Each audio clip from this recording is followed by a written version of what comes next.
Alright, this is for replacing the O2 sensors on a 2016 Jeep Grand Cherokee. It is calling for Bank 2 Sensor 2. Don't make the same mistake I did. Bank 2 is the driver's side on the 2016. Bank 1 is this side. Alright.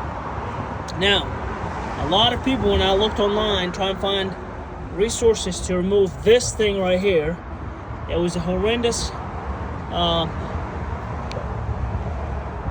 problem, really and truly. Honestly, I just couldn't figure out how many screws and how many bolts are in there. But all right, so here's the deal. All right, if you're looking at the car, there's 3 bolts and 1 nut. Most of the time is the nut that you're not going to be able to find, but I'm going to show you where it is here in just a second.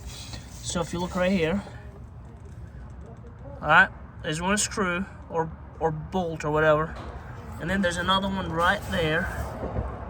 Okay, so if you see them, you can see these 2. Very easy to find. All right, now I want to go back to the other side of the car and show you the 3rd one. All right, here is the 3rd one right there, where my finger is pointing. Now, for the nut, I want you to look at this hose right here. You see this hose where my finger is pointing? Let me see if the camera will focus. All right, if you pull this hose, there's a plastic cover that goes over a stud, and that stud is where this nut is, and the size is 10 millimeter. That is the way to take this, I guess, you know, like heat shroud or whatever it's called. I guess, you know, like an artificial, maybe like heat wall or whatever it's called. So you take this off. Now you'll be able to access the sensor from behind right here. Give you a little, I mean, you're gonna have to have small hands to get to it. I couldn't get to it. I had one of my guys basically go in there and get his hand behind it and take it off, and then I got to the sensor from the bottom. I did not have to remove the drive shaft. Now, I made a mistake, obviously. I mean, honestly, I made a mistake, and I changed this one, which was even worse than this one.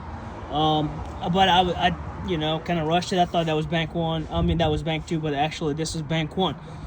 This job is not easy. If you're not mechanically inclined, and if you don't have patience, and if you're worried about getting your hands scratched and tore up, I wouldn't attempt it. But it is doable. I did it. I mean, you know, obviously you're gonna need some extensions, you know, 10 millimeters. You know, you're gonna need some, the O2 sensors are 7/8.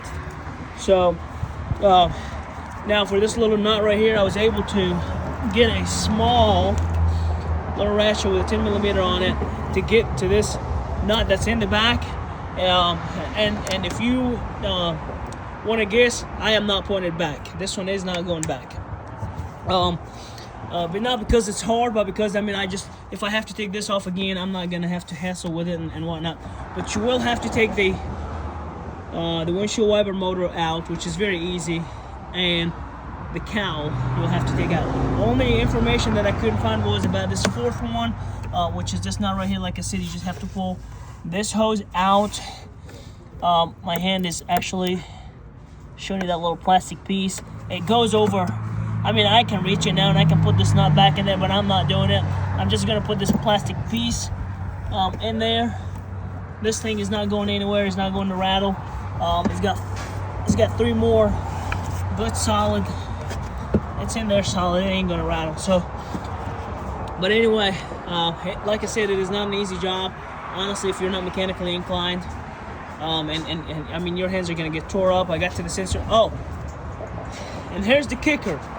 The kicker to get to this sensor on Bank 1, you're not going to be able to disconnect it unless you actually cut the wire to give yourself some room to grab the wires and push, because you can only put one hand in here. So you're going to push with one hand, and then you have to cut the wires to be able to reach the hand to pull them up, because it's a really tight spot. Watch the video till the end. Don't make the mistake I made. Honestly, I mean, I would attempt this job again, but I just wanted to help somebody else. Remember, there's 4. There's two right here, very easy to see. Third one right here is very easy to see. The last one is right there, and that's once you take this off, it'll come right off and give you a little bit of room. If you're replacing bank one, cut the wires by the O2 sensors and grab them. And when you grab them with your other hand, push on the sensor clip to pull it out. Other than that, you're not going to be able to get it. On this side, like I said, I had one of my guys. It's a little bit above the bank one sensor, and you just have to unclip it and go from the bottom. You then have to remove the drive shaft. But like I said, I mean, it's an intermediate to a hard job.